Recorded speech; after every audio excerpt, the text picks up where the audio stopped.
a mean soul. You a mean spirit. I don't know why you so mean. So mean. That's how you are to me. Oh, this ain't It depletes my happiness. This ain't good. This ain't getting cut. Good. Ooh, that's what I'm It is talking about. on the record. Good. February 2nd, 6:30 p.m. My husband said I'm mean just like my true story. You the reason.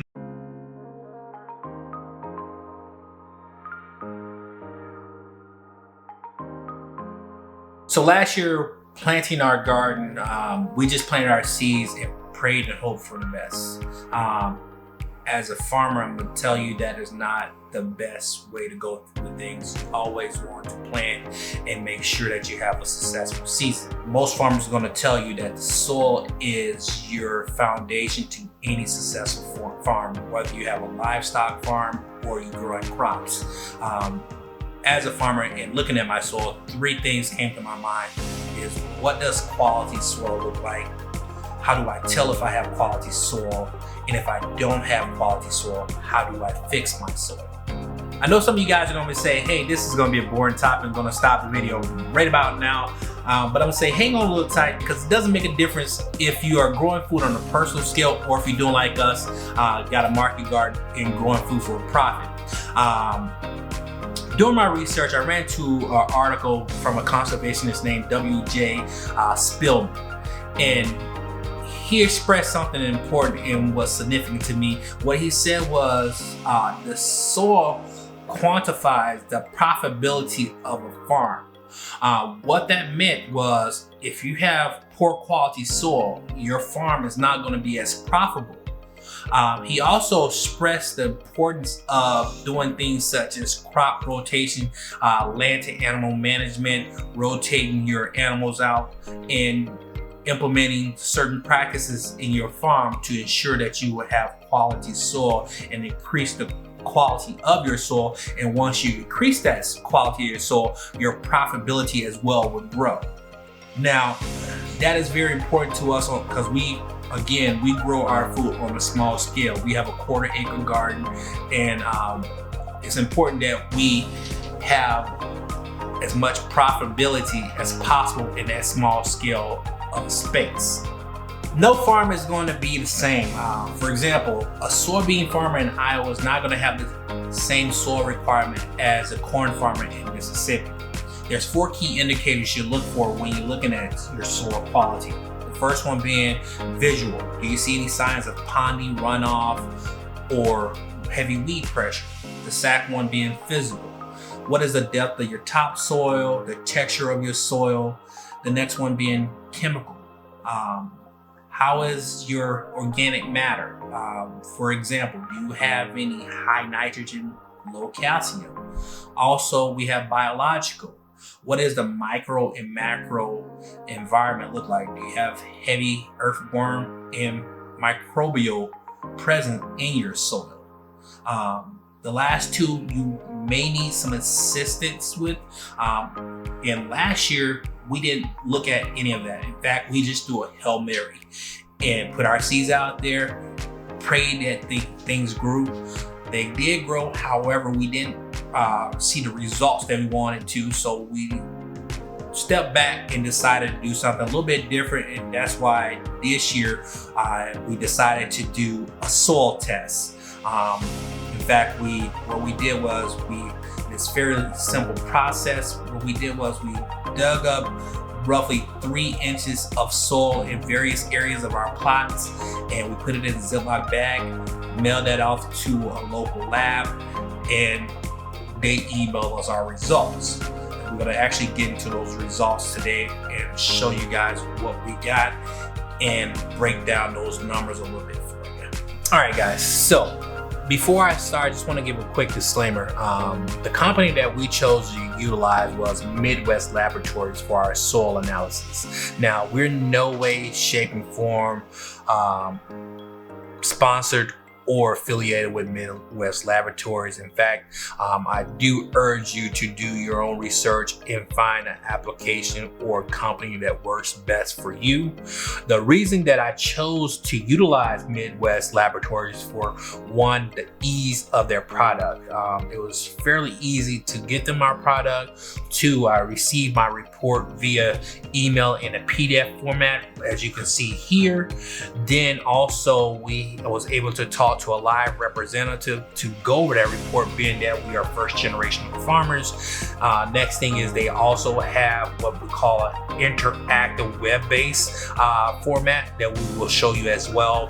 And lastly is they also offer suggestions on how to correct any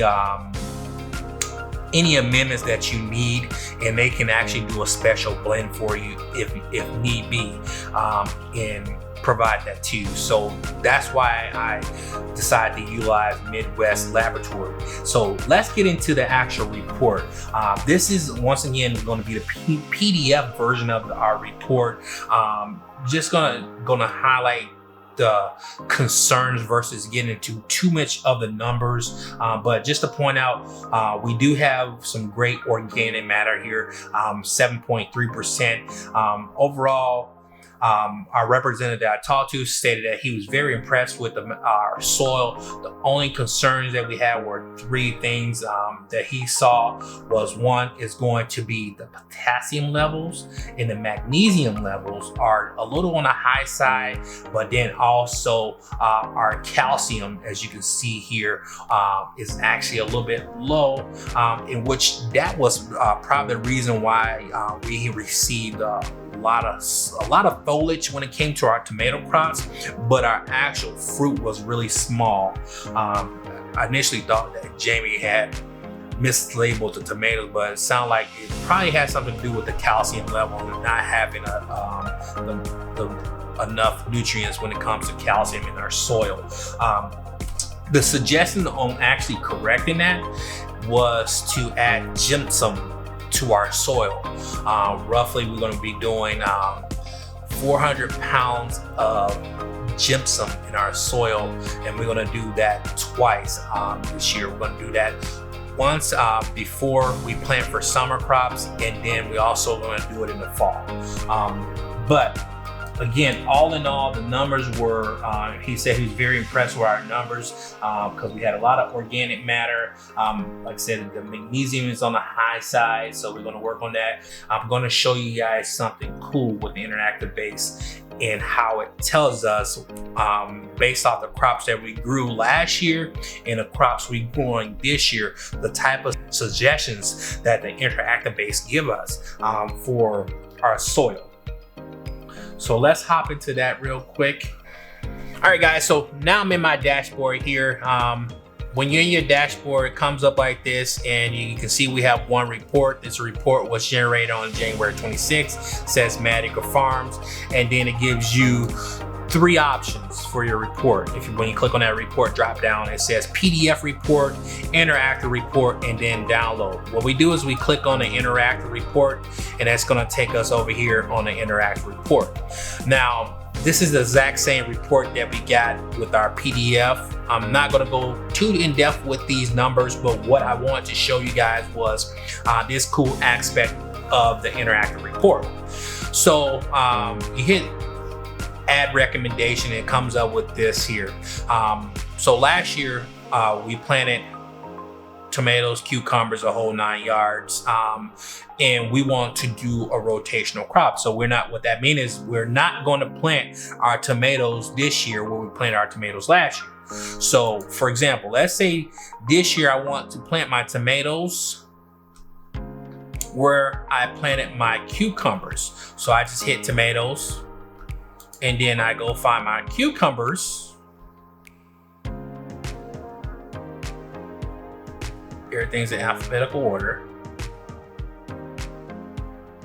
And I plant my cucumbers, and then you can do up to 3 options. And also something that we planted was zucchinis and squash.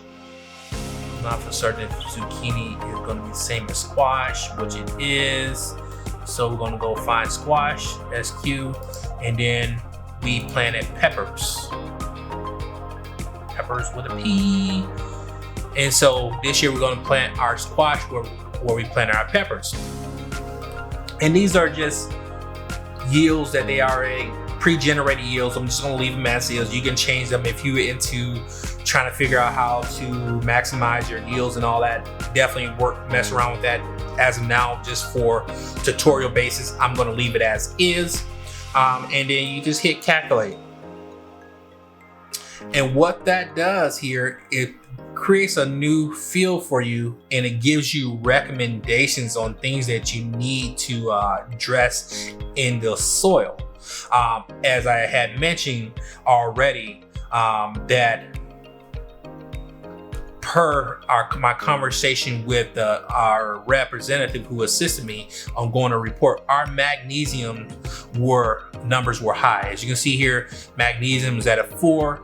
And this report pretty much says the exact same thing. It's saying magnesium ideal for tomatoes should be at 3.6. So that means I need to take 0.4% off. And then for squash and peppers, it should be at 2.3.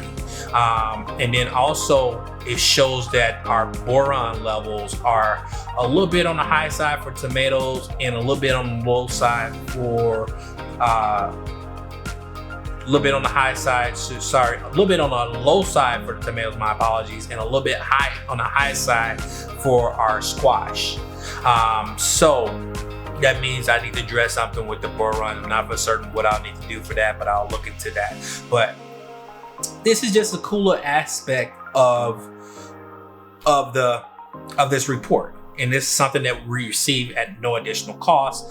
In fact, I don't know if I mentioned the cost to have this soil tested. It was actually like $27, less than $30 for a soil test. And I get the use of all of this here. Now, what I could do is list out all the crops that I'm going to grow, contact my representative, say, hey, these are the crops I'm looking to grow. Can you create a special blend for me to amend my soil? And they would do that, and I can pick that up in 50-pound bags. But only thing I'm going to do this year, and the only thing was recommended that I do, was put the gypsum in it. So that's what we're going to do. And I might look at what I need to do to address the boron levels. Now, a soil test for me, per the conversation my representative, is something that I don't have to do every year. In fact, he said, hey, Ryan, I think that you should grow crops in your soil for about 3 years, then come back and have us do another soil test to see what the type of crops that you're growing, how they're affecting your soil. Because as he was saying, looking at the baseline of our soil, we have some really high quality soil. And just to give you guys a quick back history on our property used to be a dairy farm. It was a 150-acre dairy farm that was divided off from a homestead. And there's another 130 acres that we don't own. And where we grow our food is where they fed the cattle.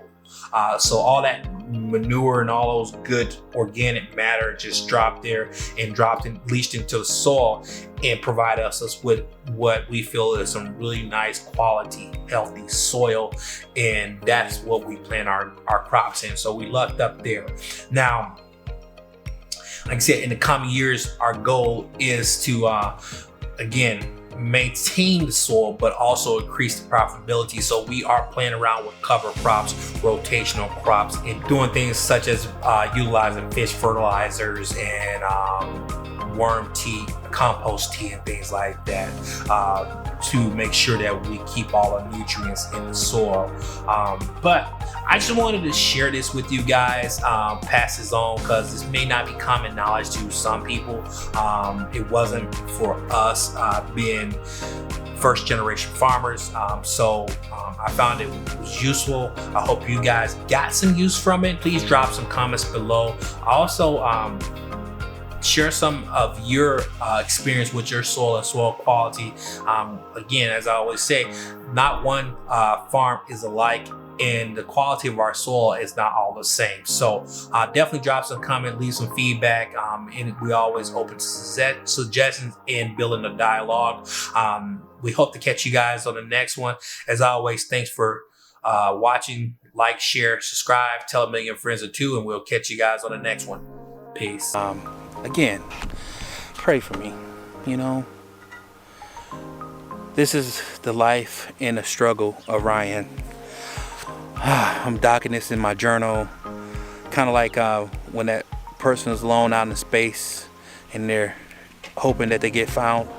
Find me, save me, help me, pray for me. Jamie's gonna take me down. She's trying to ruin the old ticker. She's trying to ruin the old ticker, but it won't work. I got the faith of a mustard seed. God has me. He has the whole world in his hand, and I'm in there, coupled.